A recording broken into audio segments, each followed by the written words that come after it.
నమస్కారం. ఈరోజు మన అమ్మ వికలాంగుల అనాథాశ్రమంలో మరొక గొప్ప సేవా కార్యక్రమాన్ని చెప్పాలి. రాజమండ్రి చెందినటువంటి నాలుగు సుబ్రహ్మణ్య సార్ ఆధ్వర్యంలో ఎన్నో సేవా కార్యక్రమాలు జరుగుతూ వస్తున్నాయి.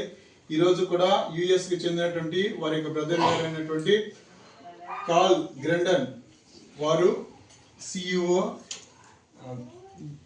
గ్లోబల్ ఇన్వెస్ట్మెంట్ గ్రూప్ కంపెనీ వారు QVSE మరియు వీరంతా కలిసి చక్కని ఈరోజు పిల్లలకు చక్కని సర్వీస్ చేస్తున్నారు. పిల్లలకి గొప్ప అన్నదానం, 3 రైస్ ప్యాకెట్లు, పిల్లల మధ్యలో కేక్ కటింగ్, చక్కని బ్లాంకెట్స్ ఈరోజు ఏర్పాటు చేయడం జరుగుతుంది. సార్, మీరు చేస్తున్నటువంటి ఈ సర్వీసులకు ఆ భగవంతుడి నిండు ఆయుష్ఆరోగ్యాన్ని ప్రసాదించాలని ఆశిస్తూ ఇంత గొప్ప సేవా కార్యక్రమం చేస్తున్నందుకు వారికి, వారి కంపెనీ వారందరికీ కూడా, వారి కుటుంబ సభ్యులందరికీ కూడా ధన్యవాదాలు తెలియజేద్దాం. మరొకసారి ధన్యవాదాలు తెలియజేద్దామా. సర్వీస్ ని ఇక్కడ తీసుకొచ్చినటువంటి నాలుగు సుబ్రహ్మణ్య సార్ కూడా ధన్యవాదాలు తెలియజేద్దాం.